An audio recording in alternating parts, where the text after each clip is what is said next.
Welcome, welcome! This is Mud Dog with the Texas Space Navy bringing you another Star Citizen ship rundown video. Today, I've got something similar to the other rundowns, but we're going to cover a few more ships. As you can see in front of me, this is the 85X, which we've gone over in a previous video. But I decided that I'm going to group a bunch of these ships into one category, and that's the Origin 300 series. The 85X is not in the 300 series, but we're going to see how it compares to some of the others, including the M50 over there, which is not a 300 series ship either, but it is an Origin ship. So, let's start over here with the 300i. Now this is your base luxury ship from Origin. You can put a gun here on the front. It's a size 3, and then you can have guns on the wingtips as well, up to size 2s, and then of course missiles underneath. Now this ship is kind of a, well, let me put it to you this way. Really, there's not much use in getting an Origin ship of this class unless you're doing like the 350 or the M50 there, and you plan on racing or interdicting. Reason why I say that is these ships are very niche, and there's better ships at the rolls out there right now. I mean, this 300i, yeah, it's a luxury ship, but it's kind of in the mold of a fighter. So it's almost pointless to get this ship when there's other fighters and stuff out there that do the same role. Make sense? I would not bother getting the 300i if you're thinking about getting a ship. Yeah, you know, it could be luxury. The Origin has a luxury ship. It's the 890 Jump, and that is the epitome of luxury out there right now. I know they're going to come out with a 600 series ship that should be like Constellation sized all the way up to maybe even I would say Constellation to possibly a Starfarer size, but I don't know. We'll have to wait and see. So the 300 is your base luxury model from Origin. Now Origin does have fighters. This is the 315P, which is not the fighter variant. This is actually the Explorer variant of the 300i. The 325 over there is the fighter variant. But as you can see, all these are single-engine aircraft or spacecraft. They're going to be fairly maneuverable. And I wouldn't call them bad ships. They're just not... I mean, there's other ships that do better in the role. I mean, I would spend a little bit more money on a better ship, personally. That's what I would do.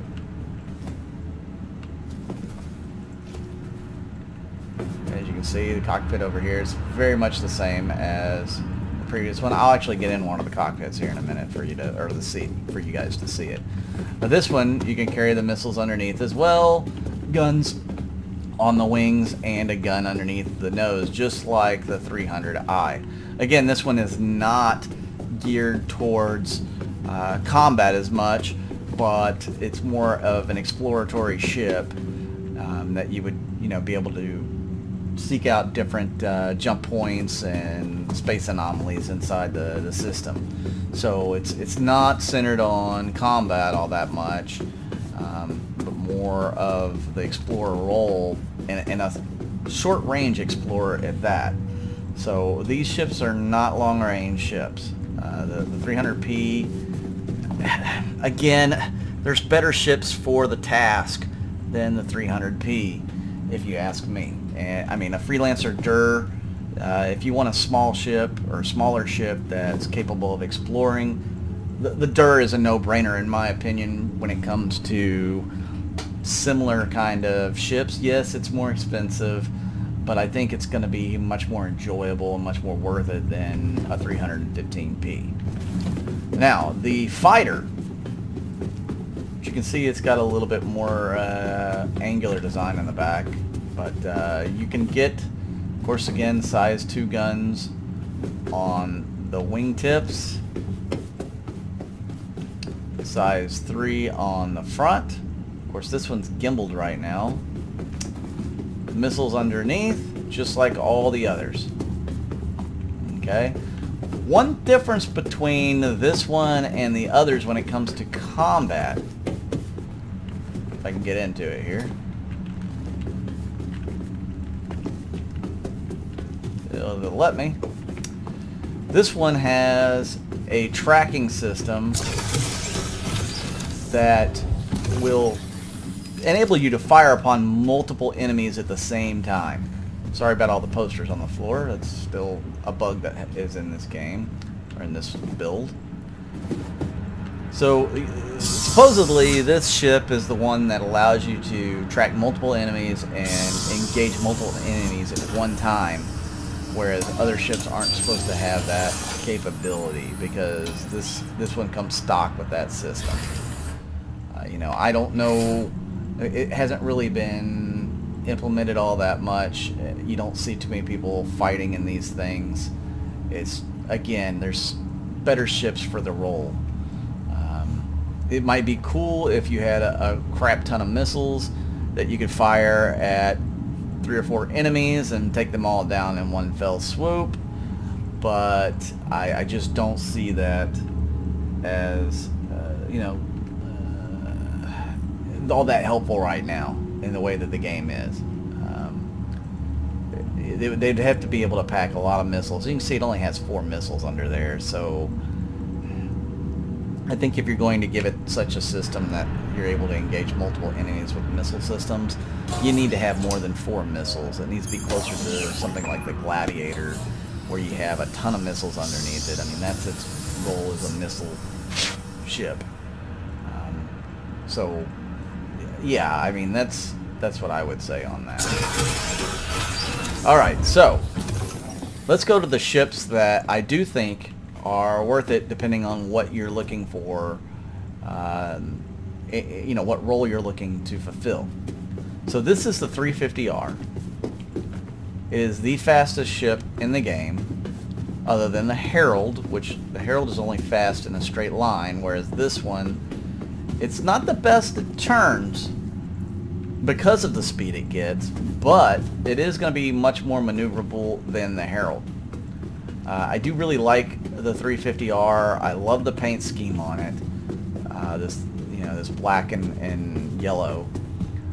It is very hard to control in some races, but it does have it has a superior top speed than any other racer out there right now that's flyable. I'm using that because MISC will have one called the Razor that will be out, and it's kind of like a Formula One type ship. It's really cool looking, and I expect it to actually perform better than this in racing. I don't know what the top speed's going to be, but it's definitely going to challenge with the M50, if not the 350R in speed. The 350R used to rule the leaderboards when it came to racing, all the way up until the most recent patches. And then when they changed the flight scheme to include the afterburner and that sort of thing, it really changed racing. The 350R is much better in a straight line now. It's hard to make the turns that you need to be successful on the current racetracks that they have. That's where the M50 comes in. And I want you to take a look at the difference in the sizes of these ships. And oh, one other thing I should add, the 350R has a second engine where none of the other 300 series does. That's what makes it so fast, is that second engine. But again, the M50, now I want you to compare the size of the M50. Here we have the M50. And then we're going to run over here. Here we have the 350R. I mean, this thing is more than twice the size of the M50. The M50 is very sleek, very nimble, very fast, and very maneuverable. And it too comes with 2 engines. I mean, the weight of this thing is I believe it's less than half of the weight of the 350R. So it's made of some really, I guess, the best way to put it is that they really put some new age materials into the ship to make it the size, speed, all of that. And it's got thrusters all over it, so it's very good at maneuvering. If you were to get one ship for racing right now, this would be the ship I would recommend. Now, with that said, it's more than just a racing ship. It is even said in the lore that it's an interceptor as well, which I really love the engine deck on this thing. We can get a look over it. I mean, you can see down into the engines. Isn't that cool?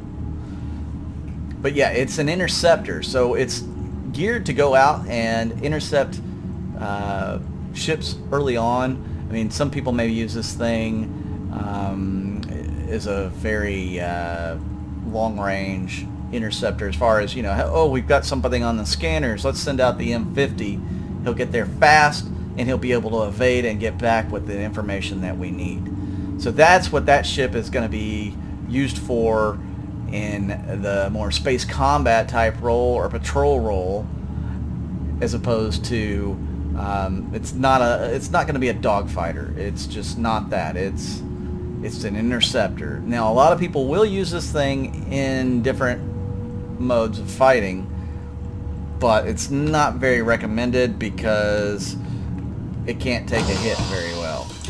You will get slaughtered if you take 2 or 3 hits on you. It doesn't have a very big shield, but it is highly maneuverable. It does have a very small cross section, meaning that it's going to be hard to hit because it's small and fast and maneuverable.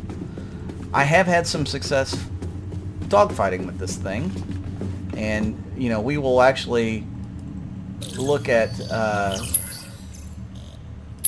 dogfighting with it here in the future. Oh, we need to put a cooler back on that thing.